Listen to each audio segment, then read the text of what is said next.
ሄኖክ ሄኖክ ማን ነው? ሄኖክ ምን አይነት ሰው ነው?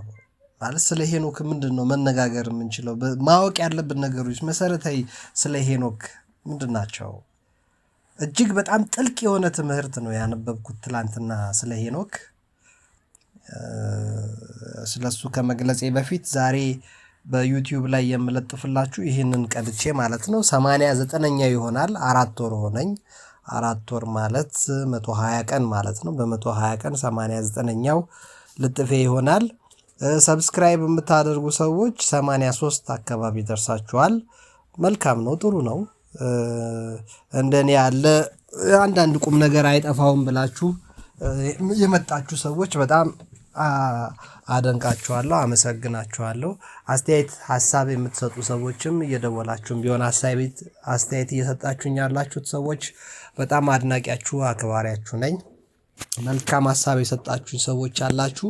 የልምድ ስላሌለኝ ብዙ ነገሮች ላይ ክፍተት ይኖርብኛል። በስልኬ ነው ሁሉንም ነገር እያስተካከልኩ እየለጠፍኩላችሁ ያለሁት። የተለያዩ ርዕሰ ጉዳዮችን ነው ከተለያየ አንግል አንጻር እያቀረብኩ ያለሁት። ይጠቅማል ብላችሁ እየተገኛችሁ ስለሆነ ደስ ይለኛል። ሀሳብ ካላችሁ በጋራ ልንሰራ የምንችለው ነገር ካለ ሀሳብ ብታዋጡ ደስ ይለኛል። በዚህ ጊዜ ውስጥ እንግዲህ ለሰው ያስተዋወቃችሁ ሰዎችንም በጣም እግዚአብሔር ያክብርልኝ። ስላደረጋችሁት ነገር ሁሉ በጣም በእውነት አመሰግናለሁ። ከልጆቻችሁ ጋር ሆናችሁ በቤታችሁ እንደምትሰሙኝ የገለጣችሁልኝ ሰዎች፣ በቴሌቪዥን ያያችሁኝ ሰዎች በጣም ደስ ብሎኛል። አክባሪያችሁ ነኝ። በአሜሪካ፣ በአውሮፓ፣ እንግሊዝ ሀገር፣ በተለይ እስራኤል፣ አረብ ሀገር አካባቢ እና ቤሩት ነው ዱባይ፣ እንደዚህ አካባቢ ኡጋንዳ እንደሚሰማ አውቃለሁኝ። የምትሰሙኝ ሰዎች በዚያ አካባቢ ያላችሁ ከነዚህ ሰዎች ጋር በጣም ደስ ብሎኛል። አንዳንድ ነገሮቹ ያው ትንሽ እንደሚፈታተኗችሁ ቃላቶች ይረዳለሁ። እንደዛም ሆኖ እየሰማችሁኝ ያላችሁ ሰዎችን በጣም አከብራለሁ። ስለምታደርጉት ነገር ሁሉ በእውነት ክብር ይስጥልኝ። ያው ስራ ስለሌለኝ የስራ መደበሪያ አይደለም፣ መደበሪያ ስላልሆነ ቁም ነገር ነው እያስተላልፍኩ ያለሁት። ቁም ነገር ይኖረዋል ብላችሁ ስለመጣችሁ ነው እናንተም እየተከታተላችሁኝ ያላችሁት። ሀሳብ አስተያየት ስጡ፣ አጋሩ። ሰብስክራይብ ያላደረጋችሁ ደግሞ በጣም የምትከታተሉኝ ሰዎች በጣም ብዙ ናችሁ። ከ92 በመቶ በላይ የሆናችሁ ሰዎች የምትከታተሉት ሰዎች ሰብስክራይብ አላደረጋችሁም። የሚያስከፍል ነገር የለም። ምናልባት ለእኔ ከጠቀመኝ ነው ማለት ደሞዝ ማገኝበት ቢሆን ሳንቲም ማገኝበት ቢሆን ከስራ ፈትነት እላቀቅበት ይሆናል ማለት ነው። ከተረጅነት ወደ ረጅነት እሸጋገርበት እችል ይሆናል እግዚአብሔር ከፈቀደ። ለማንኛውም እንደ እግዚአብሔር ፈቃድ የዛሬውን 89ኛውን ዝግጅቴን ስለ ትልቁ የሚገርመው ስለ ቅዱሱ በእግዚአብሔር ፊት የከበረ ሕይወት ስላለው ስለ ቅዱሱ ታላቁ ሰው እስከ ዛሬ ድረስ ስላልሞተው ስለ ሄኖክ ቅዱስ ዮሐንስ አፈወርቅ ከሰበከው ከ21ኛው የዘፍጥረትን ትርጓሜ ከሰራበት ትርጓሜ ላይ ምዕራፍ 5 ስለ ሄኖክ የጠቀሰው ብቻ ሲሆን በእርግጥ ከቁጥር 1 ጀምሮ የሰው ልጆች የህይወት ታሪክ ስለሆነው የሚናገረውን ማሰማት ጀምራለሁ። ይህም እንደ እግዚአብሔር ፈቃድ መቼም እግዚአብሔር ረድቶን እዚህ ደርሰናል። የምንሰማውን የምንማረውን ነገር ለበጎ እንዲያደርግልን እመኛለሁ። በጣም ጥልቅ ትምህርት ነው። በጣም ትልቁም ነገር ነው ያገኘሁበት። እስቲ ከቁም ነገሮቹ ልጀምርላችሁ። አንደኛ፣ በጋብቻና በትዳር ህይወቱ ውስጥ ቅዱስና ጻድቅ መሆን እንደሚቻል ቋሚ ምስክር ነው ሄኖክ። አንደኛ ማለት ነው። ልጆች ወልዶ ሚስት አግብቶ የተባረከና የተቀደሰ ኑሮ መኖር ይቻላል። በሄኖክ ህይወት ይህን እናያለን። ሁለተኛ ነገር፣ አባታችን አዳም እና እናታችን ሔዋን መሬት ነህና ወደ መሬት ትመለሳለህ የሚለውን በህይወት እያሉ በልጃቸው የተገደለውን ልጃቸው ቅዱሱን አቤልን ለመቅበር መጀመሪያ ሳይሞቱ ተዳርገዋል። ከዚያ በኋላ ግን እነሱ ላይ የተፈረደውን የፍርድ አፈር ናችሁና ወደ አፈር ትገባላችሁ የሚለውን ፍርድ ያስሻረ እግዚአብሔር ይህን ሐሳብ እሱ ጋር ሲደርስ እንዲቀይር ያደረገ ሰው ነው ሄኖክ። ምን በማድረግ የሚገርም ህይወት በመኖሩ እግዚአብሔርን ደስ የሚያሰኝ ከአዳምና ከሔዋን የሚጠበቅ ህይወት፣ እግዚአብሔር መጀመሪያ ከፈጠራቸው የሰው ልጆች የሚጠበቅን ህይወት ሄኖክ ኖሮ ተገኘ። ኖሮት ተገኘ። እግዚአብሔርን ደስ አሰኘው ይላል። እግዚአብሔርን ደስ ስላሰኘው እስካሁን ድረስ እንዳይሞት እግዚአብሔር ፈቀደለት። እስካሁን ድረስ አልሞተም ሄኖክ። ስለዚህ እግዚአብሔር እንዳይሞት የፈቀደለት አዝኖለት ራርቶለት አይደለም። አፈር ነህና ወደ አፈር ትመለሳለህ የሚለውን ሕግ ያስቀየረ ስነ ምግባር ነበረ። ይህንን የእግዚአብሔርን ሐሳብ ሊያስቀይር የሚችል ሐሳብ አምጥቷል እና ቅዱስ ዮሐንስ አፈወርቅ እዚህ ላይ በጣም የሚገርሙ ደሳስ የሚሉ ትምህርቶች አንጸባርቋል። አንድ ወዳጄን እየጠበቅኩ እያለ ነው ትላንትና አንድ ቦታ ቁጭ ብዬ ያነበብኩት። በጣም በሚገርም መልኩ ነው። እጅግ በጣም ማራኪና ደስ የሚል ትምህርት ነው። በእውነት ደስ ብሎኛል ሳነበው። የዛን ያህል በሚያኮራና በሚያጓጓ በሚያማልል አማርኛ እንግሊዘኛ ነው ያነበብኩት። በዛ ደስ በሚል አገላለጽ የገለጸበትን የቅዱስ ዮሐንስን አፈወርቅ እንደው እውነትም አፉ ወርቅ ነው። የሱን አይነት አጣፍጬ ልነግራችሁ አልችልም። እጅግ በጣም ማራኪ ነው። እጅግ በጣም ማራኪ ነው እና እግዚአብሔርን ደስ እንዳሰኘው እንዴት እግዚአብሔር በሄኖክ ደስ እንደተሰኘ በዘመኑ ሁሉ በኖረበት ዘመን ሁሉ እግዚአብሔርን እንዴት ደስ እንዳሰኘ ሄኖክን እየጠቀሰ ቅዱስ ዮሐንስ አፈወርቅ ጳጳሱ ፓትርያርኩ ይናገራል እና ከጠቀሳቸው ነገሮች መካከል እግዚአብሔር አካሄዱን እስቲ ላንበበው መጽሐፉን። ለማንኛውም በጣም እጅግ መጽሐፍ ቅዱስን ሳነብ ጥንቃቄ እንዳደርግ፣ መጽሐፍ ቅዱስን ስታነቡ ወደ ተመስጦ እንድትገቡ፣ ተራ ታሪክ እንዳልሆነ የሰው ልጆች ዝም ብሎ እስከ ኖህ ድረስ የተጻፈ በምዕራፍ 5 ከቁጥር 1 እስከ ቁጥር 32 ድረስ ዝም ብሎ የሰው ልጆች ታሪክ እንዳልሆነ ሴም ካም ያፌት እስከሚለው ማለት ነው።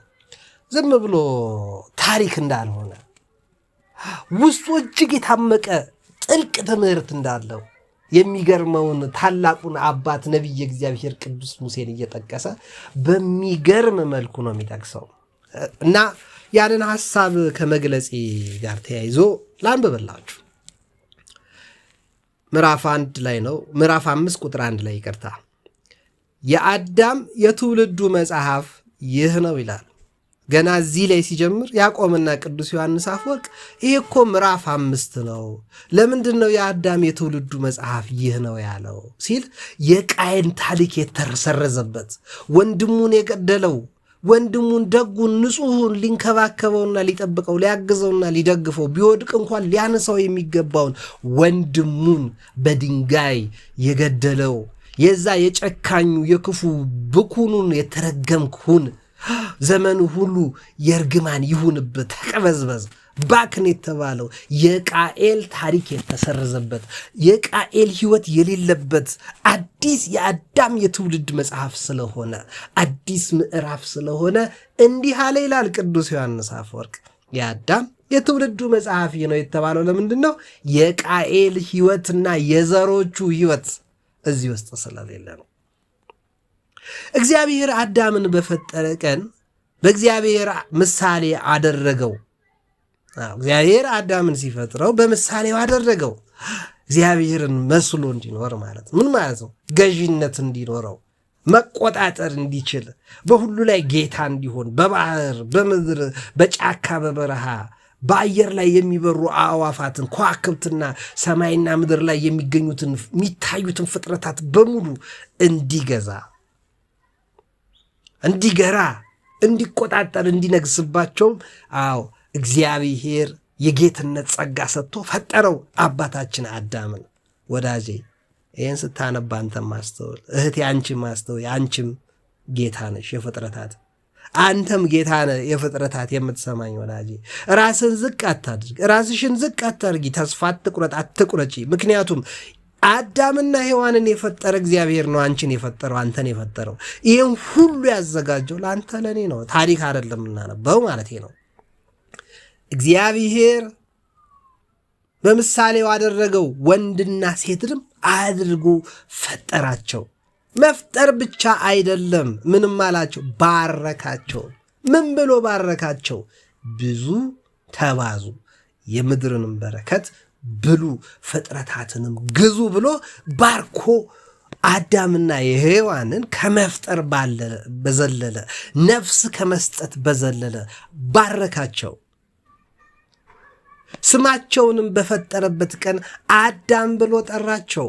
መጀመሪያ የፈጠረው አዳምን ነውና አዳም አለው። አዳም ገዢ ጌታ መሆን ግዴታው ነው። መልፈስፈስ ይዚያ ምናምንቴ መሆን ከአዳም አይጠበቅም። ወንድ መሆን ከአዳም ግዴታ ይጠበቃል። አዳም ነኝ ከሚል የአዳም ልጅ ነኝ ከሚል ማንኛውም የወንድ ጾታ እግዚአብሔር የሰጠው ሰው በሙሉ ወንድነትን ይዞ ሊገኝ ይጠበቅበታል። እግዚአብሔር ደስ እንዲሰኝበት። ምክንያቱም እግዚአብሔር ወንድን ወንድ ሲያደርግ አላፈረም፣ አልተጸጸተም፣ አልተሳቀቀም፣ ጭራሽ ባረከው እንጂ። እግዚአብሔር ሴትን ሴት ሲያደርጋት የፍቅር መገለጫው የዓላማው ምክንያት የህይወት ምንጭ የቤት መሰረት የባሏ እመቤት የልጆቿ እናት የምድር አክሊል እንድትሆን አድርጎ ነው ሴትን የፈጠራት።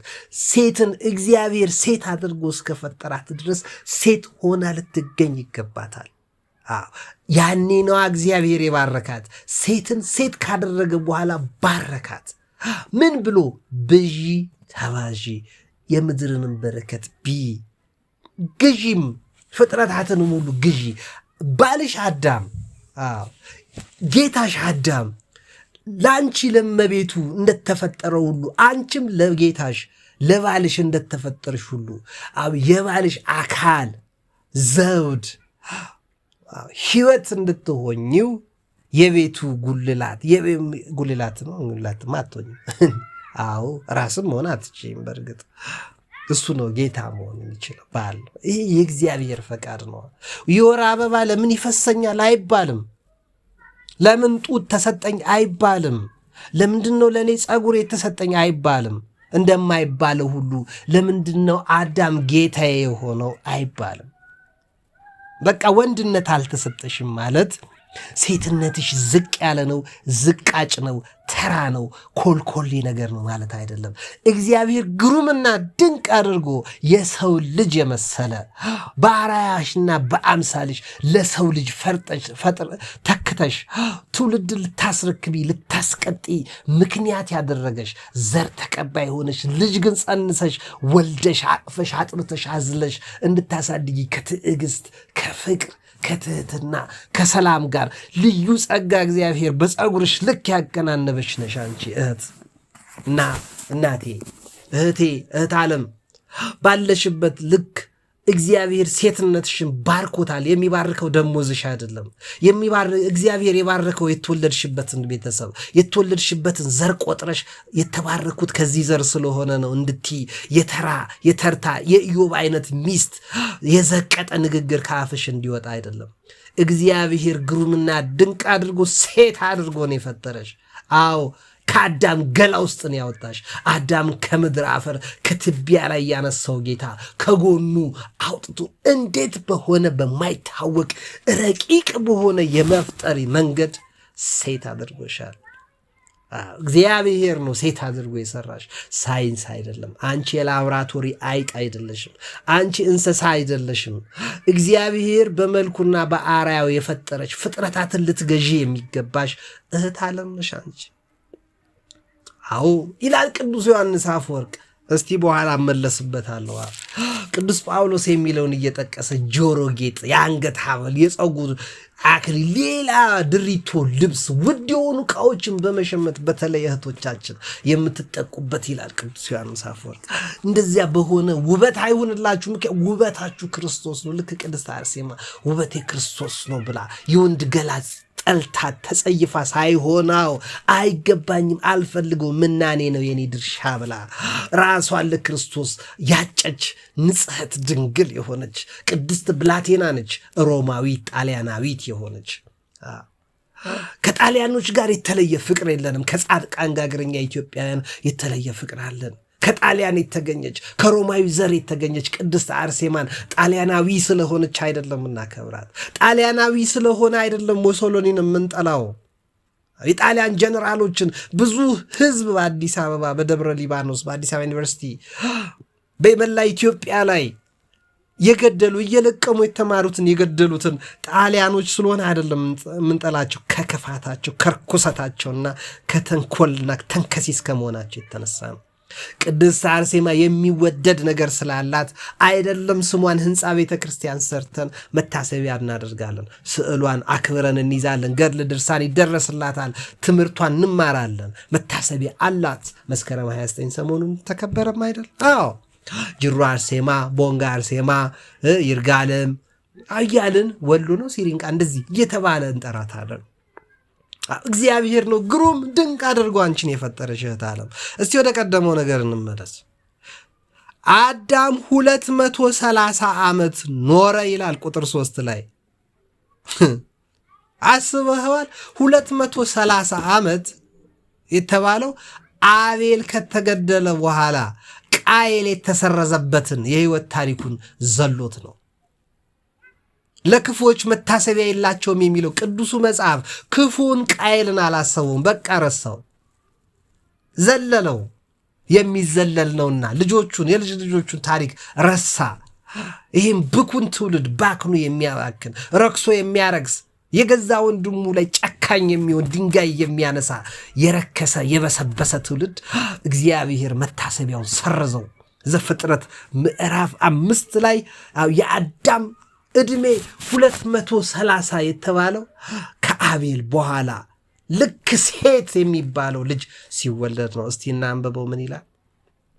አዳም 230 ዓመት ኖረ፣ ልጅንም በምሳሌው እንደ መልኩ ወለደ። ስሙንም ሚስቱ እንደጠራችው ሴት ብሎ ጠራው። በመልኩ ነው። አየህ፣ እንደ መልኩ ይላል ቅዱስ ዮሐንስ አፈወርቅ ሲተነትነው፣ በምሳሌው እንደ መልኩ ወለደ። ወዳጄ በምሳሌው እንደ መልኩ መፍጠር አዳም አይችልም፣ መውለድ እንጂ። መውለድም ካልተሰጠው አይችልም ከእግዚአብሔር እንጂ። ሰው ከሴት ወንድ ከሴት ስለተኛ ልጅ ያገኛል ማለት አይደለም። በአጋጣሚ በዚህ ሁኔታ ላይ በነገራችን ላይ ትላንት በጣም የሚገራርሙ ቦታዎች ነበርኩኝ። አንዲት እህት ጋር በጉዳይ ሆነን የት አካባቢ ነው የነበርኩት? ወደ ጎሮ አካባቢ ያለው ከአንዲት እህት ጋር እያወራሁ ነበር። ጎሮ ገብርኤልንም በዛ አጋጣሚ ነው ያየሁትና ስናወራ 2 ልጅ እኮ ነው ያለኝ አለችኝ። 10 ምናምን ዓመት ሆኗታል ትልቁ አለችኝ። ልጆችሽንማ ቃለው አልደገማችሁም ወይ አልጨምራችሁም አልኳት። እኔ ልክ እንደ አዳሜ ትላንትና ጠየቅኳት። በእርግጥ እንደ አዳሜ የተለመደ ጥያቄ አይደለም ነው የምጠይቀው። ምን ቦታኝ አላሳድግላት አላለብስላት ቃል ገዛውላት ለሁለቱም እንኳን ቢሆን። በእርግጥ ሻይ ጋብዤላታለሁ፣ ቁርስ ምሳ የጋበዝኩላት ጊዜ አለ። ያ ማለት ግን እኔ አሳድግላታለሁ በእርግጥ የሚያሳድግ እግዚአብሔር ነው። እሷም ስላበላሽ ስላጠጣች ያድጋሉ ማለት አይደለም። አንተም ልጆች ካሉ አንቺም ልጆች ካሉሽ ስላበላሽና ስላጠጣሽ አይደለም የሚያድጉት። ስላስተማርሻቸውም እውቀት አዋቂ ሊቅ ይሆናሉ ማለት አይደለም። ጸሎት ያስፈልጋል። እግዚአብሔር ነው። እኛ ድርሻችን ማጠጣት፣ የሆነ ነገር ገዝቶ መስጠት ነው። ማሳደግ የእግዚአብሔር ስራ ነው። እድሜ መቅጨትም የእግዚአብሔር ስራ ነው። ምክንያት እናትና አባቱን የማያከብር ለትውልድ የማይሆን ከረፈፍ የሆነ እንደ ቃየል ያለ ልጅ ሲሆን እግዚአብሔር ጥርግ ያደርጋል። መታሰቢያውን ቶሎ ይሰርዛል። እድሜ ይቀጫል፣ ያሳጥራል። ምክንያቱ አባትና እናትህን አክብር ነው የተባለው እንጂ አክብሩኝ የሚሉትን ብቻ አክብሩኝ የማይሉትን አታክብር አይልም መጽሐፍ ቅዱስ። ልጆች የወለዳችሁ ልጆች እድል ያላችሁ እንደኔ አልተንከረፈፋችሁ እድሜያችሁን በትክክል የምትጠቀሙበት ሰዎች ሴቶችም የሆናችሁ ወንዶች ንብረታችሁን፣ መኪናችሁን፣ ቤታችሁን፣ ገንዘባችሁን፣ ስራችሁን፣ ጤናችሁን ተጠቅማችሁ እግዚአብሔርን አመስግናችሁ በትዳራችሁ ውስጥ ባላችሁ አመስግናችሁ በጎደላችሁ እየለመናችሁት እግዚአብሔርን ተማጽናችሁ እንደ ዮብ ያለ የተቀደሰ ሕይወት የምትኖሩ የታደላችሁ ሰዎች ናችሁ። ግን አቅማችሁን ወቁ። አቅማችሁ ምንድን ነው? የድርሻችሁን ማድረግ ነው። ከዛ ውጪ የማንጠቅም ባሪያዎች ነን በሉ ተብሏል እንጂ የሚያሳድግ ቁም ነገር ላይ የሚያደርስ መጨረሻን የሚያሳምር የአንተ ገንዘብ፣ የአንቺ ሀብት፣ የአንቺ እውቀት፣ የአንተ ችሎታ አይደለም። ብዙዎቻችን ቂሎችና ጅሎች ነን። ሴት ለመምረጥና ለማግባት እንደኔ ያለነው ሰንፈን ደርቀን የቀረ ነው። ለምንድን ነው? ከጠማማ አመለካከታችን የተነሳ ነው። እያንዳንዲቷ ሴት ላይ እግዚአብሔር ጥበብ አስቀምጧል፣ ፍቅር አስቀምጧል፣ ሰላም አስቀምጧል። እያንዳንዲቷ ሴት ላይ እያንዳንዷ ሴት ልትመነዝረው የምትችለው ዶላር አይደለም፣ ውድ የእግዚአብሔር በረከት ነው፣ ጸጋ ነው። እያንዳንዱ ወንድ ላይ እግዚአብሔር ያስቀመጠው ልዩ ጸጋ፣ በረከት፣ ሀብት አለ። መጠቀም የሚገባው መመንዘር የሚገባው እያንዳንዱ ወንድ ነው። ባለህ ገንዘብ፣ ባለሽ ገንዘብ፣ ባለህ እውቀት፣ ባለሽ እውቀት፣ በደረስሽበት ቤት፣ በደረስክበት ቤት ወይም ደረጃ እውቀት፣ በተወለድክበት አካባቢ፣ በተወለድክበት ቤተሰብ ልክ የባለስልጣን የሀብታም ልጅ ነኝ፣ የአዋቂ ልጅ ነኝ፣ ክፍለ ሀገር ውጭ ሀገር ነው የምኖረው ስላልክ አይደለም ወዳጄ፣ ስላለህ አይደለም። እግዚአብሔር ሲባርክ ብሩክ ትሆናለህ። እግዚአብሔር ከረገመህ ደግሞ እንደ ቃየል ብኩንና ተቀበዝባዥ ሆነ ዘመንህን ሁሉ ትገጫለህ። እና እኔ በብዙ መልኩ የተጎዳሁት ስላለም ነው በተግባርም ከራሴም ተነስቼ የምነግራችሁ። ምን ከተባረካችሁ በረከታችሁን አጥብቃችሁ ያዙ። ከአምላካችሁ ጋር ቀልድ አትያዙ። እግዚአብሔር የተባረከ ትርጉም ያለው ሴትነትን የሰጠች፣ ትርጉም ያለው ወንድነትን የሰጠ አክብረህ ያዘው፣ አክብረሽ ያዢው እናት ዓለምዬ። ስለዚህ ምንድን ነው የሚለው? በምሳሌው እንደ መልኩ ሰውን መፍጠር አይችልም፣ መውለድ ግን ይችላል፣ እሱም እግዚአብሔር ሲባርክ። ቅዱስ ዮሐንስ አፈወርቅ ግን አዳምን በመልኩና በምሳሌው ሰው ወለደ ሲል ለምንድን ነው ይሄን ቃል ለአቤል ሲወልድ ያልተጠቀመበት? ቃየል ሲወለድ ለምንድን ነው ያልተጠቀመበት? ለቃየልስ በእርግጥ አይገባውም።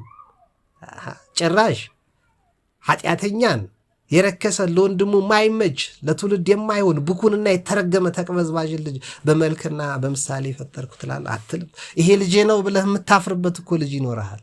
ይሄ ልጄ ነው ለማለት እኮ የምታፍርበት ልጅ ይኖርሻል። ለምን? ብኩንና የተረገመ ተቅበዝባዥ እንደ ቃየል ከሆነ ነው። እንዳይሆን መጸለይ አለብን። እኛ ከቃየል መማር አለብን። አሁን ትውልዱ እኔ ለምሳሌ ይህን የመሰለ የቤተክርስቲያንን ትምህርት ከቅዱስ ዮሐንስ አፈወርቅ የተቀዳ ከጥሩ ምንጭ የተገኘ የመጽሐፍ ቅዱሳዊ ትምህርት ለማካፈል ጥረት ኦርቶዶክሳዊ የሆነ የተዋህዶ ትምህርት ላስተላልፍ ጥረት የማደርገው ለምንድን ነው? እንዳትባክኑ፣ እንዳትረገሙ፣ እንዳትቅበዘበዙ፣ እኛ እንደቀነጨርን እንዳትቀነጨሩ፣ እንደደከምን እንዳትደክሙ ነው። ያላችሁን አቅም፣ ችሎታ፣ ጉልበት፣ ጤና እንድትጠቀሙበት የተሻላችሁ ሰዎች እንድትሆኑ ነው። እንደ ሄኖክ ምን አይነት የተወደደ ህይወት ቢኖረው ነው የአዳምና የሔዋንን ህግ እርግማን ያስሻረ እስከ ዛሬ ድረስ በህይወት እንዲኖር ያስደረገው የጽድቅ ምን አይነት የጽድቅ ህይወት ቢኖር ነው? ሊያውም ይላል ቅዱስ ዮሐንስ አፈወርቅ እንደኔ እኮ መንኑ አይደለም፣ እንደኔ መንኩሱ አይደለም ይላል። እስቲ እንዛ እንደርሳለን። እችን ቃል ግን ምን አላት? አዳምም 230 ዓመት ኖረ፣ ልጅንም በምሳሌው እንደ መልኩ ወለደ፣ ስሙንም ሴት ብሎ ጠራው። ልጅንም በምሳሌው እንደ መልኩ ፈጠረ አይልም፣ ወለደ ነው። ልጅንም እንደ መልኩ በምሳሌው ልጅንም በምሳሌው እንደ መልኩ ወለደ ይላል። ድንቅ ቃል ነው ይላል ቅዱስ ዮሐንስ ምን አፈወርቅ። ምክንያቱም ይላል ልጅንም እንደ መልኩ በምሳሌው እንደ መልኩ ወለደ ሲል ምን ማለት ነው? ቃየልን ያልመሰለ እንደ አቤል ደግ የሆነ የትውልድ ቁጥር ሊቆጠርለት የሚችል ዕድሜ እንኳን ጨመርክልኝ የሚያስብል የተባረከ የአቤል ምትክ የሆነ ልክ እናታችን ሔዋን እንዳለችው እግዚአብሔር ባረከኝ፣ ቃየል በገደለው በአቤል ፈንታ ይህን የመሰለ ልጅ ምትክ የሆነ ልጅ ሰጥቶኛል ስትል ስሙንም ሴት አለችው ይላል። አባታችን አዳምም ከሔዋን ሰምቶ ወዶ አክብሮ ተቀብሎላት አካሏ፣ ገላዋ፣ ራሷ፣ ጉልላቷ ነውና ምን አላት? ይህ ልጅ በእውነት እንደ መልኬ በምሳሌ የተወለደ ልጅ ነው አለ ይላል። ታላቁ ሙሴን ጠቅሶ ቅዱስ ዮሐንስ አፈወርቅ ሲያብራራ ምን አለ? እንደ ቃየል ያልሆነ በምግባር ያልከረፋ ያልሸተተ ያልተቅበዘበዘ ያልባከነ የተባረከ ልጅ እኔን የሚመስል እንደ አቤል ንጹሕ የሆነ ምትክ የሆነ ልጅ አገኘሁ ሲል ነው ይላል። እንደ መልኩ በምሳሌው ልጅን ወለደ ያለለት ነቢየ እግዚአብሔር ያለ አግባብ ሙሴ ይችን ቃል አላስቀመጣትም። በምሳሌው እንደ መልኩ በምሳሌው እንደ መልኩ መልኩ ምንድን ነው? ለምሳሌ ወዳጄ ነብር ዥንጉርጉርነቱን ኢትዮጵያዊ መልኩን መቀየር አይችልም ይላል ታላቁ ነቢይ ቅዱስ ኤርምያስ። መልክ አለህ ማለት እኮ ነው። ነብር ዥንጉርጉርነት የሆነ መልክ አለው። አንተ ኢትዮጵያዊ መልክ አለ። ምንድን ነው መልክ? ኢትዮጵያ እጆቿን ወደ እግዚአብሔር ትዘረጋለች እንጂ ወደ ተባበሩት መንግስታት፣ ወደ አረብ መንግስታት፣ ወደ ቻይና መንግስት፣ ወደ አውሮፓ መንግስታት፣ ወደ አሜሪካ፣ ወደ ሀያላን መንግስታት እጆቿን ትዘረጋለች የምትባል የተረገመችና የረከሰች ሀገር የለችንም። ኢትዮጵያ የተባረከች እጆቿን ወደ ማንም ትዘረጋ? ወደ እግዚአብሔር።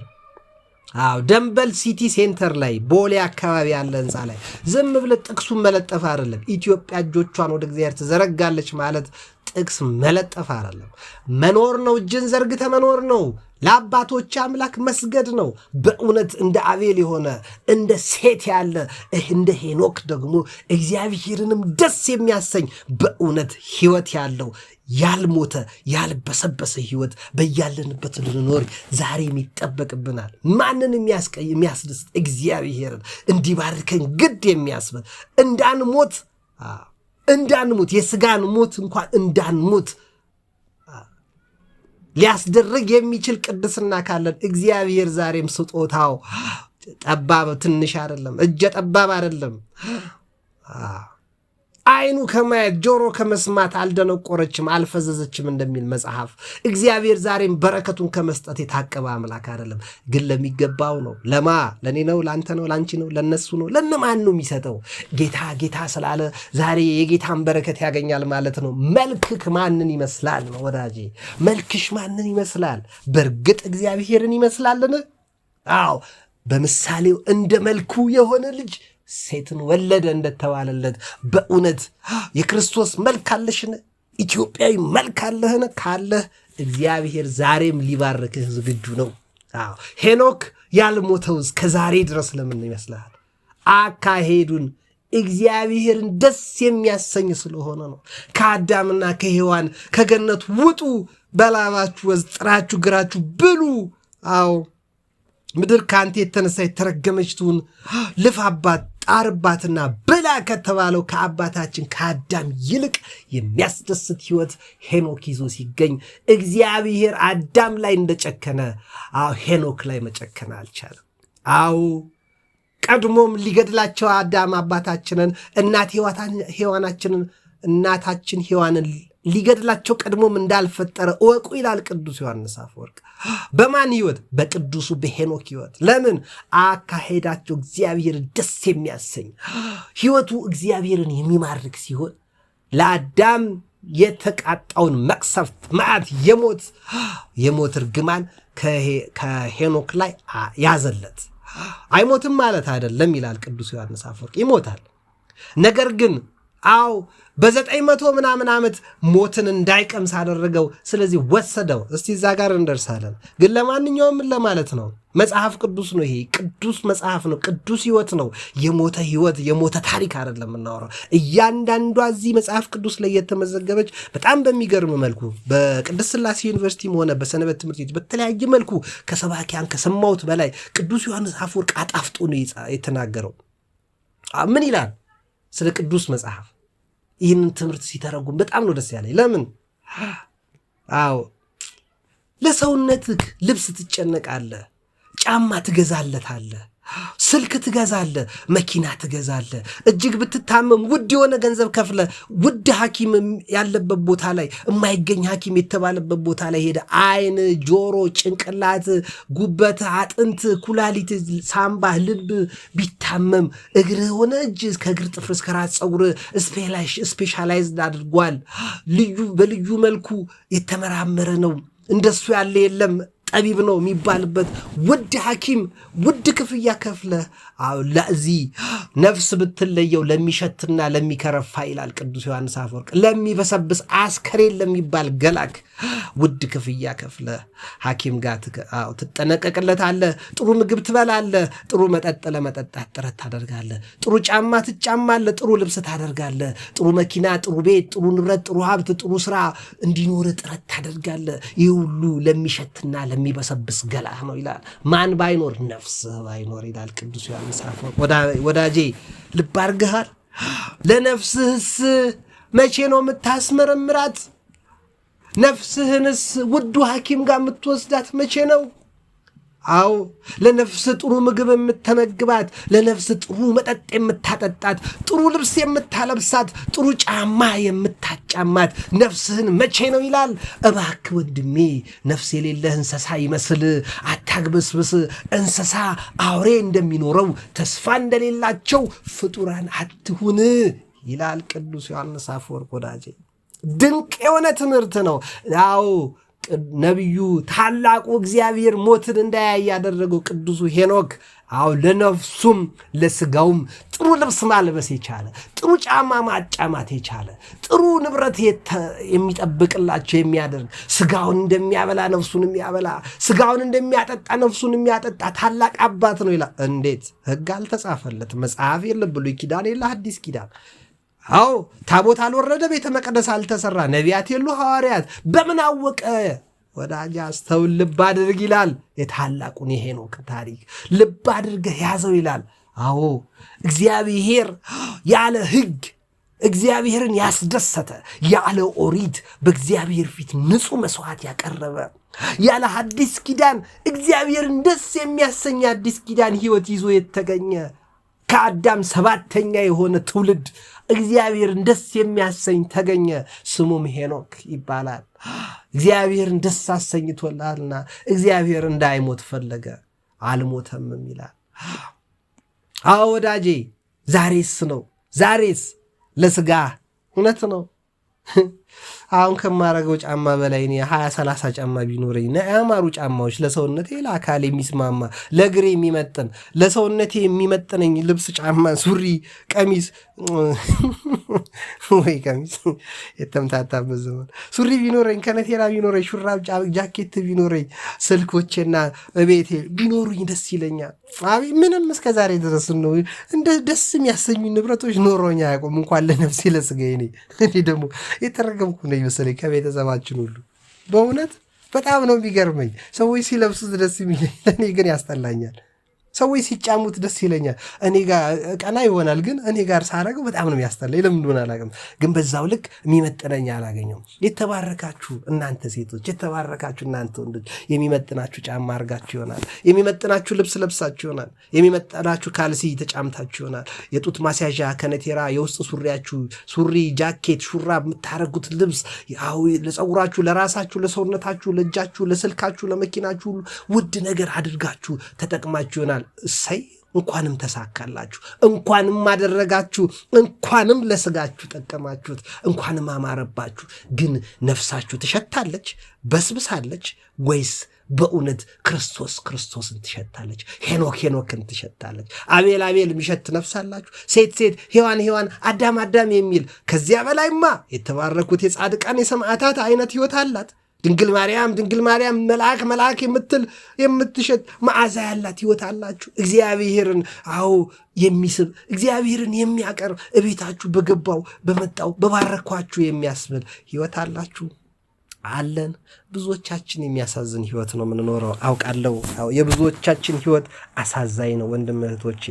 በዚህ አይነት ሕይወት ውስጥ ሆነን እግዚአብሔር እኛ ቤት መጥቶ ሊባርከን አይችልም። ለጫማ እንደተጠነቀቃችሁት ለነፍሳችሁ ጫማ ተጠንቀቁ ይላል ቅዱስ ዮሐንስ አፈወርቅ። ለልብሳችሁ እንደምትጠነቀቁት ለነፍሳችሁ ልብስ ተጠንቀቁ ይላል። አዎ ብዙዎቻችሁ ግን አታውቁም ይላል ቅዱስ ዮሐንስ አፈወርቅ። እንዴት አድርጌ ነፍሴን ጫማ ልግዛላት? እንዴት አድርጌ ለነፍሴ ልብስ ላለብሳት? እንዴት አድርጌ ለነፍሴ ጌጧን ሐኪሟን ልጥራላት ትሉ ይሆናል ይላል። አጠገብ ያለ ወንድምህ አዎ ሂድ አልብሰው፣ እሱን ስታለብስ ያንተን ነፍስ እግዚአብሔር ያለብስልሃል ይላል ቅዱስ ዮሐንስ አፈወርቅ። አጠገብ ተራቁቶ የምታየውን ወንድምህ ቻይናዊ፣ አፍሪካዊ፣ አረብ ስለሆነ በባዶ እግሩ እንዲሄድ አትፍረድበት። አልብሰው፣ ጫማ ግዛለት፣ አስጠልቅለት። ለነፍስ ጫማ ክርስቶስ ያጠልቅልሃል ይላል ቅዱስ ዮሐንስ አፈወርቅ። አጠገብ ለሚገኙ አሮጊት ወይ ወጣቶች ሕፃናት ይሁኑ አሳዳጊ ላጡት አሳድጋቸው፣ ለታመሙት መታከሚያ አድላቸው። ያኔ እግዚአብሔር የነፍስ ሐኪም ይሆንልሃል። አንተ የምድሩን ስትሰራ ክርስቶስ የሰማዩን ቤትህን ይሰራልሃል ይላል ቅዱስ ዮሐንስ አፈወርቅ። ይሄ ግሩምና ድንቅ ትምህርት ነው። በእውነት ብዙዎቻችን ጋር የሌለ ነው። አዎ ለነፍሳችን ለስጋችን እንበላለን። ለነፍሳችን ምግቧ ምንድን ነው? አዎ ስጋን አለማሳበጥ፣ ሻኛ ይመስል ኮርማ ይመስል አዎ ዝም ብለን ምግብ ውጠን ሰውነታችን መታዘዝ እስኪያቀተን ለመስገድ ለመጸለይ እስከሚሳነን ድረስ እንቅልፍን እንድንወድ እንስሳ እንድንሆን እንድንንደባለል ምቾት ዝላይ እንድንናፍቅ የሚያደርገንን ምግብ መጠጥ ለስጋችን አለማድረግ መመጠን መቻል የነፍሳችን ምግቧ ነው ይላል ቅዱስ ዮሐንስ አፈወርቅ። አዎ ለስጋ ብዙ ወጪ አውጥተህ ነው ሐኪም ጋር የምትሄደው። ብዙ ወጪ አውጥተህ ነው ጫማ የምትገዛው። ብዙ ወጪ አውጥተህ ነው ልብስ የምትገዛው። ለነፍስ ግን ወጪ አያስወጣም ይላል ቅዱስ ዮሐንስ አፈወርቅ። ሌላ ይሄ ድንቅ ትምህርት ያገኘሁት ትምህርት ነው ወዳጄ፣ እህቴ፣ ወንድሜ ሰምታችኋል። ለስጋችሁ ወጪ ሳታወጡ የምትገዙት ጫማ የለም። ወጪ ሳናወጣ የገዛነው ሱሪ የለም። ወጪ ሳናወጣ የገዛነው ከነቴራ ሆነ ሹራብ የለም። ወጪ ሳናወጣ የገዛነው የቤታችን ዕቃ ንብረታችን ስልካችን የለም። ሁላችንም ወጪ አውጥተናል። ለስጋችን ወጪ አውጥተን በላባችን ነው እየኖርን ያለነው። ለነፍሳችን ግን ወጪ አይጠይቅም ይላል ክርስቶስ። ማቴዎስ 10 ላይ ቁጥር 40 ላይ ምንድነው የሚለው? ማንም በደቀ መዛሙርቴ ስም፣ በእኔ ስም አይደለም የሚለው ክርስቶስ፣ በደቀ መዛሙርቴ በሐዋርያት በጻድቃን በሰማዕታት ስም ማንም ከነዚህ ከታናናሾቹ ተቸግረዋል ከምትሏቸው መካከል ቀዝቃዛ ውሃ በሆነ ጣሳ በሆነ ንጹህ በሆነ ቀለም ሊሆን ይችላል፣ በሆነ ቆርቆሮ ወይ ብርጭቆ በሆነ ብቻ ቀዝቃዛ ውሃ ፈጥረህ ታውቃለህ? ገዝተህ ነው? ኧረ አይደለም ወዳጄ፣ በሞላ ምንጭ በገዛ ሀገራችን ውሃችንን በገንዘብ ገዛን እንደሚለው እንደ ነቢዩ ሆነናል እንጂ ከቧንቧ ጨለፍ አድርገ ብታጠጣው ምን ትከስራለህ? ያ ወጪ ያስወጣል የቧንቧ ውሃ። ማንም ክርስቶስ ያለው ምንድነው ያዘዘው? ቢራ ብትገዙላቸው አይደለም፣ ቁርጥ ክትፎ ብትገዙላቸው አላለም፣ ጥብስ ቅቅል ብታዙላቸው አላለም፣ በየአይነት ሽሮ ቲማቲም እያላችሁ ፓስታ ምናምን ኬክ ብትገዙላቸው ወተት ብታጠጧቸው አላለም። ክርስቶስ ማንም በደቀ መዛሙርቴ ስም በሰማዕታት በጻድቃን ስም በቅዱሳን ስም በጻድቃን ስም ማን ፕሮቴስታንት ይሄን አያደርግም ወዳጅ። የኢትዮጵያ ኦርቶዶክስ ተዋሕዶ ቤተክርስቲያን እንደ ቅዱስ ዮሐንስ አፈወርቅ አፋቸው ወርቅ የሆነ ሰዎች ናቸው ይህን ትምህርት የሚያስተምሩ። የነፍስን ልብስ፣ የነፍስን ምግብ፣ የነፍስን ሕይወቷን፣ የነፍስን መጠጧን የሚያስተምሩ ኦርቶዶክሳውያን ናቸው እና ተጠቀምበት። የነፍስን ልብስ፣ የነፍስ ጌጥ ማለት ለተጠማ ሰው ውሃ ማጠጣት፣ ለተራበ ማብላት፣ ለታረዘ ከልብስ ወጣ አርገ ከልብስ አትግዛ። አሮጌውን ልብስ አትሰጠው ማትፈልገው። እኔ እንኳን አንተ እንኳን አንቺ እኔ እንኳን አሮጌ አለኝ እንዴ ማርያምን አለኝ እንኳን እናንተ። ወይኔ መሐላት ማሉ ይባላል እላለሁ። በሽታችን እኮ አለኝ እንኳን እናንተ እኔም አለኝ አሮጌ። ስግብግብነት ይዞን ቆርፍደን ሽባ ሆነን እንጂ ምን አለ የተቸገረ ሰው እኔ ዙሪያ አጥቼ ነው። ከኔ ባሰበት የለም አለ ለመስጠት ሞክራለሁ ወገኖች። እናንተም ስጡ፣ የነፍሳችሁን ልብስ ግዙ በነፃ። አሮጌ ልብሳችሁ ሰጣችሁ አዲስ ልብስ ክርስቶስ ያለብሳችሁ። ለነፍሳችሁ ውበት ይሁን። የክርስቶስን ልብስ አትፈልጉም? የክርስቶስን በረከት አትፈልጉም? የክርስቶስን ጸጋ አትፈልጉም? አትመኙም? ለቤታችሁ ሰላም፣ ለነፍሳችሁ ረፍት አትናፍቁም? ኗ እናንተ ደካሞች ሸክም የከበዳችሁ ኑ። አዎ ለነፍሳችሁ ቤት ስሩላት። ስጋችሁን ብቻ አትንከባከቡ። ለስጋችሁ ብቻ ኬክ፣ ጭማቂ፣ ቢራ፣ ድራፍት፣ ክትፎ፣ ቁርጥ፣ ፒዛ፣ በርገር እያላችሁ ክለብ፣ ሳንዱች፣ የተለያየ የምግብ አይነት፣ የተለያየ የመጠጥ አይነት፣ የተለያየ የልብስ አይነት፣ የተለያየ የጫማ አይነት። አሁንማ ብራንድ የምንለው ስንት የምንፎካከርበት ጠማማ ትምህርቶች አሉ እኮ። እንዲህ ውድ ነገር ብንገዛላት ምን አለ ይላል ቅዱስ ዮሐንስ አፈወርቅ። እንደ ሲልክ ነው የምንለው ሐምራዊ የሆነ ልብስ መርጠሽ ሱፍ፣ ውድ የሆነ ልብስ፣ ለዓይን ደስ የሚያሰኝ ልብስ ለስጋችሁ ትለብሳላችሁ። ይሁን እሺ፣ ሰየው፣ ጎሽ፣ ጎበዞች። ይሄ ግን ጥምብ የሚባል ይሸታል፣ ወንድማችን 4 ቀን ሆኖታል፣ ይገማል፣ ይሸታል አለች እኮ ማርታ። የወንድሟን ያላዛርን አስከሬን እኮ ነው። ከ4 ቀን በኋላ ክርስቶስ ይመጣ ምን አለች? ወንድሜ ይሸታል፣ ከሞተ 4 ቀን ሆናል አለችው። አንሸትም? እኛ ስንሞት ነፍሳችን ብትወጣ አንሸትም?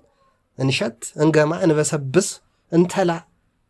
እያንዳንዱ መቃብር ላይ አሁን በቀደማ ቅድስት ሥላሴ እየጎበኘው ነበር የጳጳሳትን መቃብር። ሌላም ደግሞ የት ነው የሄድኩት? እንደዚሁ በአጋጣሚ እያየው ነበር።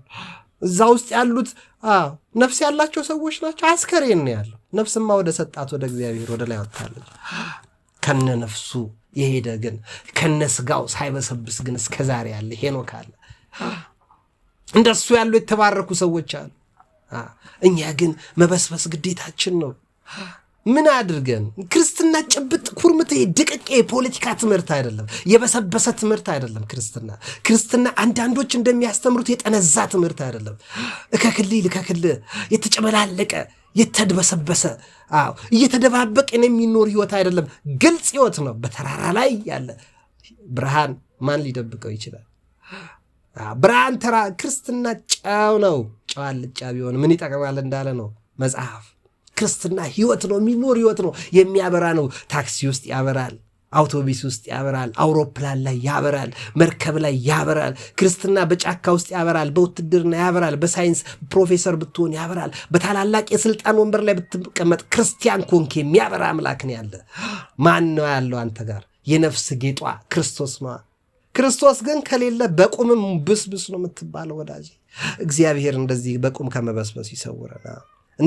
እንደ ቃየል ከመረገም እግዚአብሔር አምላክ ይሰውረን። በእውነት ወገኖች ይሰውረን።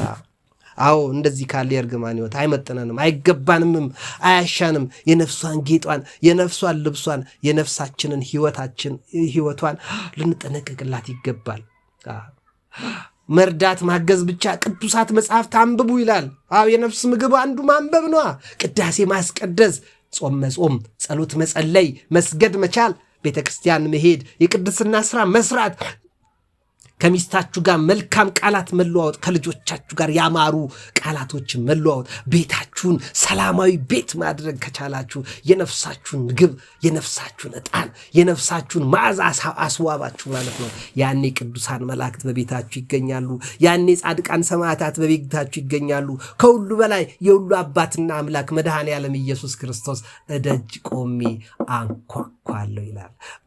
በራችሁን ብትከፍቱልኝ እገባለሁ፣ ባርካችኋለሁ፣ አብሬ በላለሁ፣ አብሬ ጠጣለሁ፣ አስደስታችኋለሁ፣ በችግራችሁ ሁሉ አጠገባችሁ ሆናለሁ ይላል። እና ምን አድርገን ቤታችን ይገኝ? ልብሳችንን አንቀን ይዘን ለድሃ እንሰጥ ብለን ጫማ ማንፈልገውን ጫማ አሁን እንኳን ይኸው ማየው እስቲ ይታየኛል። አለብሰው ዓመት ያለፈው ጫማ አለ። ምን አለ ብሰጥ? ውይ አቤት እኔ አሁን ድሃ ነኝ፣ ይሄ እያለኝ አሁን ይሄን አላረገው ለምንድነው ማልሰጠው? አቤት ምቀኝነት ወገኖቼ! እንደኔ አቱ እውነት እናንተ ከኔ የተሻለ ጫማ ይኖራችኋል። የኔስ የሚረባም ላይሆን ይችላል። እናንተም ስጡ። ለኔ እንደውም የተወሰኑት የተሰጡኝ ናቸው። ከሰዎች የገዛዋቸው የተወሰኑት ናቸው። ከፊሎቹ ናቸው የገዛዋቸው። ስጡ። ለኔ እንዳለበሱኝ፣ ለኔ እንደሰጡኝ ስጡ። እኔም እንኳን ከተሰጠኝ ምቀኛ ሆኜ መስጠት አቅቶኝ እዚህ ተጎልቷል። ማላረገውን ፈንቀል ያለው አፌ ከፈተው ምን ያለው ለዛውም እኮ ጎዶሎን እኮ ነው ማልመርጠው። ምን አለ ብሰጥ? አሮጌ ሰጥቼ አዲስ ጫማ ለነፍሴ የሚያለብሳት እኮ ክርስቶስ። እንዲህ ያለ ባንኬትን ያለው እንዲህ ያለ ሀብት የሚያበዛ የሚባርክ ማን ያለው? እንዲህ ያለ ባለጸጋ ማን ነው? እንዲህ ያለ ባለጸጋ በእውነት ኃይሌ ነው? ኃይሌ ገብረ ሥላሴ ነው? አቶ ሳሙኤል ታፈሰ ናቸው? አላሙዲ ነው? ማን ነው እንደዚህ ያለ ባለ ሀብት? ኤለን መስክ ነው? ቢል ጌት ነው? ዋረን በፌት ነው? የትኛው ባለ ሀብት ነው እንዲህ ያለ ባለ ሀብት አሮጌ ሰጥተው አዲስ የሚሰጥህ? ከእግዚአብሔር በስተቀር የነፍስን ውበት ከሚፈልጋት ከክርስቶስ በስተቀር እንዲያ በነፃ አሮጌ ሰጥተህ አዲስ ለመቀበል አሮጌ ልብስሽን እህቴ አውጪው፣ አትለብሺው ማር አውጪው፣ በቃ ስጪ፣ ተባረኪበት። ክርስቶስ ቤትሽ ይግባ። አንቺ ሰው ስታስደስችለት፣ ሰው እንዲስቅ ስታረጊለት ነፍስሽን ያስቃታል ክርስቶስ። በእውነት ለዚህ እንዲያበቃሽ የምትመኝ ከሆነ ስጪ። አንተ ወጣት ወንድሜ፣ አንተ በጉልምስና ወጣት እድሜ ያለ ወንድሜ፣ ጤናን ተጠቀምበት፣ እርዳ፣ ሰው አግዝ። ምንም የምትሰጠው ባይኖርህ ዕቃ አግዛቸው፣ ተሸከምላቸው፣ ሄደ ቤታቸውን ጠረግ አድርግላቸው። የሚገዛ ነገር ካለ ተላላክላቸው። እነሱን እንዳስደሰትክ ክርስቶስ ያንተን ነፍስ ያስደስታታል። ጎዶሎህን እንዲሞላ፣ ጎዶሎሽን እንዲሞላ፣ ጎዶሎዬን እንዲሞላ የምፈልግ ከሆነ ወጪ የሌለው ጽድቅ ስራ መስራት ነው። አጠግቧ ለመብላት ነው የጽድቅ ስራ። ሌላው ቱቦ እስክትገባ እስክትደፋ እስክትፈነገል ድረስ የትዕቢትና የጠማማን ነገር እስክትናገር በስካርና በዳንስ በልዩ ልዩ ጭፈራ ተመስጠህ ገላ የባዕድ ገላ ታቅፈህ ቱቦ ውስጥ እስክትገባ ድረስ እስክትሸትና እስክትበሰብስ ድረስ አለመሆን ነው። በልክ መጠጣት ነው ክርስትና። የነፍስ ምግብ ማለት ይሄ ነው። ይሄ ወጪ ነው አይደለ? ወጪ እንደውም ትቀንሳለህ። አለማወቃችን እና ለማለት ነው። አዳምም 230 ዓመት ኖረ፣ ልጅንም በምሳሌው እንደ መልኩ ወለደ፣ ስሙንም ሴት ብሎ ጠራው። እንደ መልኩ ነው። አየህ፣ ቃየል እንደ መልኩ ስላልሆነ ተሰረዘ። በቃ የሱ ታሪክ ከ230 ዓመት በኋላ አዲስ ልጅ ተወለደ። ቃየልን የሚያስረሳ አቤልን የሚያስታውስ እናትና አባቱን ደስ የሚያሰኝ መጽሐፍ ቅዱስም ሊጽፍለት የአዳም የትውልዱ መጽሐፍ ይህ ነው ቃየል የሌለበት ሊል ደስ ብሎት ነቢየ እግዚአብሔር ሙሴ ጻፈልን። ሴትን ብሎ ጠራው። አዳምም ሴትን ከወለደ በኋላ የኖረው ይላል ቅዱስ ዮሐንስ አፈወርቅ ተራ አይደለም ይላል። ሴትን ከወለደ በኋላ 700 ዓመታትን ይኖረው። የተባረኩ 700 ዓመታት በኋላ ወንዶችንም ሴቶችንም ወለደ። አዳምም የኖረበት ዘመን ሁሉ 930 ዓመት ሆነ፣ ሞተም። ሴትም 205 ዓመት ኖረ፣ ሄኖስንም ወለደ። ሴትም ሄኖስን ከወለደ በኋላ የኖረው 707 ዓመት ሆነ። አቤት ይገርማል። ወንዶችንም ሴቶችንም ወለደ። ሴትም የኖረበት ዘመን ሁሉ 912 ዓመት ሆነ፣ ሞተም። ሄኖስም 190 ዓመት ኖረ፣ ቃይናንንም ወለደ። ሄኖስም ቃይናንን ከወለደ በኋላ የኖረው 715 ዓመት ሆነ፣ ወንዶችንም ሴቶችንም ወለደ። ሄኖስም የኖረበት ዘመን ሁሉ 905 ዓመት ሆነ፣ ሞተም። አስተውላችኋል? ሁሉም 700 ዓመት በሆነ የኖሩት ልጆች ከወለዱ በኋላ። ቃይናንም 170 ዓመት ኖረ፣ መላልኤልን ወለደ። ቃይናንም መላልኤልን ከወለደ በኋላ የኖረው ይኸው እንደነገርኳችሁ 740 ዓመት ሆነ፣ ወንዶችንም ሴቶችንም ወለደ። ቃይናንም የኖረበት ዘመን ሁሉ 910 ዓመት ሆነ፣ ሞተም። መላልኤልም 165 ዓመት ኖረ፣ ያሬድንም ወለደ። መላልኤልም ያሬድን ከወለደ በኋላ የኖረው 730 ዓመት ሆነ፣ ወንዶችንም ሴቶችንም ወለደ። መላልኤልም የኖረበት ዘመን ሁሉ 895 ዓመት ሆነ፣ ሞተም። ይገርማል። አስተውሉ፣ ልብ አድርጉ። ነገር አይደለም። ሚስጥር ፈልቅቁ። ከዚህ ውስጥ እጅግ በጣም ብዙ ሚስጥሮች ነው ያሉት። ቅዱስ ዮሐንስ አፈወርቅ፣ እኔ ደቂቃው እንዳይረዝም እያሳጠርኩላችሁ ነው። ያሬድም ይላል 6ኛው ትውልድ ያሬድ፣ ቃየል የሌለበት ያሬድ፣ አቤል የሚታወስበት ያሬድ፣ የአቤል ምትክ የሆነ 6ኛው ትውልድ ያሬድ 162 ዓመት ኖረ፣ ሄኖክንም ወለደ። የዛሬው ታሪኬ ምንጭ ያሬድም ሄኖክን ከወለደ በኋላ የኖረው 800 ዓመት ሆነ። ከወለደው በኋላ አባቱን ያስባረከ ትውልድ ልጅ ነው። አየ ማ ራሱ ቅዱሱ ሄኖክ። አባቱ ከሌሎቹ ይልቅ 800 ዓመት ነው የኖረው። አስተውላል? ለአባቱ በረከት ምንጭ የሆነ ልጅ ነው ማለት ነው። 800 ዓመት ብቸኛ የኖረው ያሬድ ነው የሄኖክ አባት። ከአዳም ጀምሮ ካሉት ወደፊትም ከምንጠራቸው እስከ ኖህ ድረስ ካሉት 800 ዓመት ልጆች ከወለደ በኋላ የኖረው ብቸኛው ሰው በመጽሐፍ ቅዱስ እስካሁን በገባኝና በተረዳሁት ባነበብኩት ማለት ነው። ሌሎች የብሉይ ኪዳን መጋቤ ሐዲስ መጋቤ ብሉይ የሚባል ሊቃውንቱ ሲያገኙ ጨምሩ፣ አውቀታት ሰርዙ። እኔ እስካሁን በሰማኋት ነው የምነግራችሁ። 800 ዓመት ሆነ፣ ወንዶችንም ሴቶችንም ወለደ። ያሬድም የኖረበት ዘመን ሁሉ ጠቅላላ 962 ዓመት ሆነ፣ ሞተም ይላል። ከሞቱት መካከል ከፍተኛው ሁለተኛ ዕድሜ የያሬድ ነው። ሄኖክም 165 ዓመት ኖረ። ይገርማችኋል። አያችኋል? 165 ዓመት ኖረ። ረጅም ዕድሜ በምድር ላይ የኖረውን ልጁን ማቱሳላንም ወለደ። ሄኖክም ይላል መጽሐፉ፣ ቅዱሱ መጽሐፍ ኦሪት ዘፍጥረት ምዕራፍ 5 ቁጥር 22 አካሄዱን ከእግዚአብሔር ጋር አደረገ። ከሰው ጋር አይደለም ያደረገው፣ ከጠቢባን ጋር አይደለም ያደረገው፣ ከፈላስፎች ጋር አይደለም ያደረገው፣ ከመሪዎች ጋር አይደለም ያደረገው፣ ከባለ ሀብቶች ጋር አይደለም ያደረገው። ምንድነው እነሱ የሚሉክ? ናስቲን በስበስ የሚሉ እኮ ናቸው ብዙዎቹ። ናስቲ እዚህ ቦታ ሄደን እንዝናና፣ እዚህ ቦታ ሄደን። ክርስቶስ ግን ምንድነው የሚለ? ህይወት እንዲሆንልህ ትፈልጋለህ? ናስቲ እዚች ጋር ህይወት ያለው ስራ ነው የሚለ። አካሄዱን ከእግዚአብሔር ጋር አደረገ፣ ማቱሳላንም ወለደ። አካሄዱን ለ160 ዓመት ያህል ለ165 ዓመት ያህል አካሄዱን ከእግዚአብሔር ጋር ያደረገው በምድር ላይ ረጅም ዓመት የኖረውን ማቱሳላን ወለደ። ማቱሳላን ከወለደ በኋላ 200 ዓመት ድፍን ደስ የሚያሰኝ በእግዚአብሔር ፊት እንደ ቀድሞ የተወደደ ኑሮ ኖረ። ወዳጄ መውለድ አይደለም፣ ልጅ ማሳደግ አይደለም፣ ሚስት ማግባት አይደለም ቁም ነገሩ። አካሄድህ ግን ከእግዚአብሔር ጋር ነው ወይ? ድርጅት ይኖርሃል፣ አካሄድህ ግን ከእግዚአብሔር ጋር ነው ወይ? ሀብታም ልትሆን ትችላለህ፣ ሀብታም ልትሆኝ ትችያለሽ። ቆንጆ ልትሆን ትችላለህ፣ ውብ ልትሆኝ ትችያለሽ። ግን አካሄድሽ ከእግዚአብሔር ጋር ነው? ካልሆነ ያሳዝናል። በጣም ካልሆነ ያሳዝናል። በእውነት ልታውቅበት ይገባል። በቀረን ዕድሜ እግዚአብሔር እንድንስተካከል፣ አካሄዳችን እንድናስተካከል አምላካችን እግዚአብሔር የቅዱሳኑ ጌታ ይርዳን። አሜን አሜን። ሁላችንንም ይርዳን። በእውነት ሄኖክ 165 ዓመት የኖረው ሄኖክ በምድር ላይ ረጅም ዓመት የኖረው ማቱሳላን ወለደ። እንደ ቀድሞ 165 ዓመት እንደኖረው ሁሉ ማቱሳላን ከወለደ በኋላ 200 ዓመት በደስታ እግዚአብሔርን ደስ የሚያሰኝ ለመሪዎች፣ ለባለ ሀብቶች፣ ለምድር ባለጸጎች፣ ለታዋቂዎች ሳያጎበድድ ሳይሽለጠለጥ ወዲያና ወዲህ ሳይል ሳይፍረከረክ ሳይጨማደድ ሳይኮማተር አካሄዱን በእግዚአብሔር ፊት አድርጎ እግዚአብሔርን ደስ እያሰኘ 200 ዓመት ኖረ። 165 ሲደመር 200 ስንት ሆነ? 365 አይደለም? በዓመቱ ቁጥር ልክ በምድር ላይ 365 ዓመት ኖሮ እግዚአብሔር ደስ ያሰኘ ሰው ሄኖክ ነው። እግዚአብሔር ምን አደረገ እስቲ እንየው። ሄኖክም የኖረበት ዘመን ሁሉ 365 ዓመት ሆነ። ሳይወልድ 165፣ ከወለደ በኋላ 200። ሄኖክም አካሄዱን ከእግዚአብሔር ጋር ስላደረገ አልተገኘም። ምክንያቱም መቃብር ወስዶታል አልተባለ። ምክንያቱም ባለሀብት ወሰደው አልተባለ። ምክንያቱም ስፔስ ላይ ነው አልተባለ። ምክንያቱም በመንኮራኩር መጠቃ አልተባለም። ምክንያቱም ምንድነው ምክንያቱ? እግዚአብሔር ወስዶታልና። ወዳጅ ያስተውላል።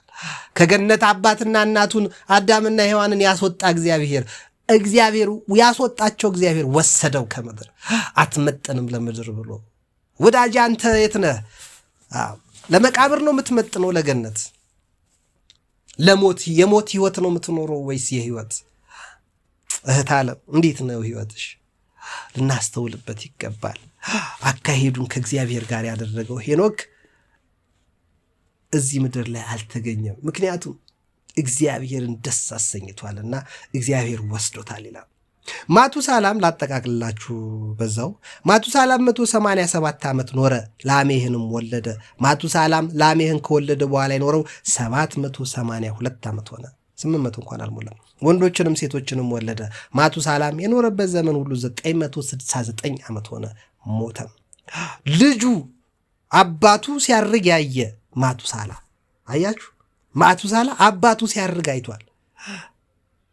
አባቱማ ሄኖክ፣ የሄኖክ አባት ራሱ ያሬድ ሄኖክ ሲያርግ አይቷል። እግዚአብሔር ሲወስደው አይቷል። ይሄ ምስጢር ነው፣ አልተነገረንም።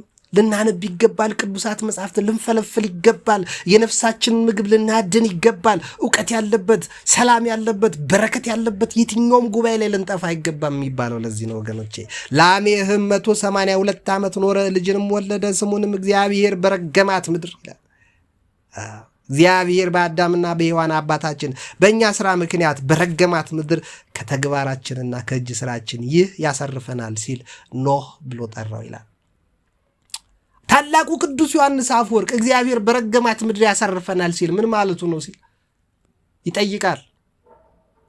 ላሜ ነቢይ ሆኖ ይታየኛል እዚህ ጋር ይላል። ምክንያቱም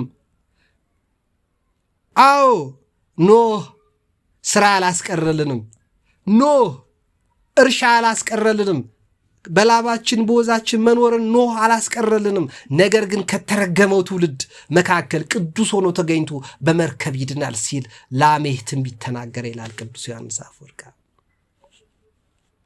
እንደ በለዓም ይላል ቅዱስ ዮሐንስ አፈወርቅ፣ በለዓም ሊረግም ሄዶ እግዚአብሔር መርቅ አለው። እንደ ቀያፋ ሐናና ቀያፋ ክርስቶስ ላይ ምንድን ያሉት? በዚህ ዓመት ብዙ ሰው ከሚሞት አንድ ሰው ይሞት ይሻላል አለ። ቀያፋ አስቦ አይደለም የተናገረው።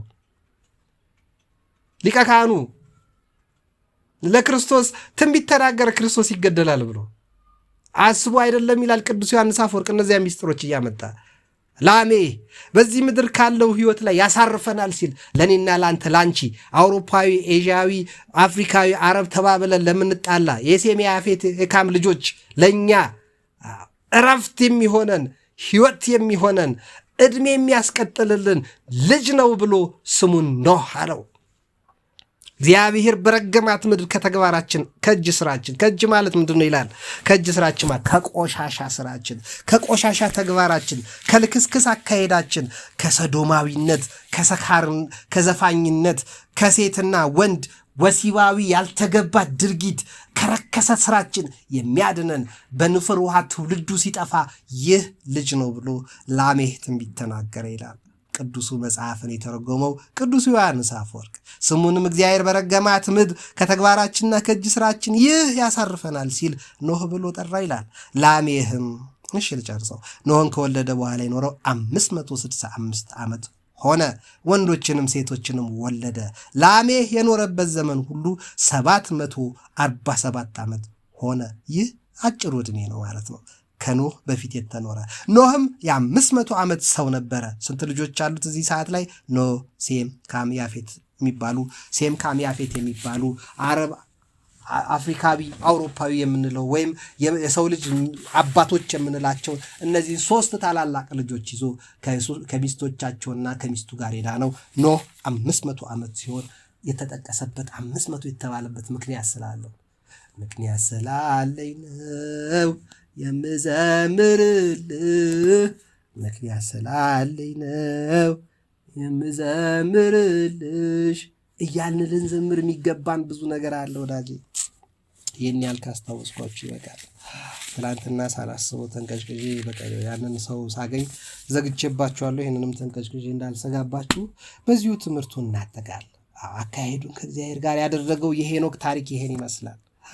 ብዙ ሄኖኮች እናውቅ ይሆናል። አካሄዱን ከእግዚአብሔር ጋር ያደረገ ሄኖክ ግን ካልሆነ የቃየል ልጅ ሄኖስ የተባለውን አይነት ይሆናል ማለት ነው።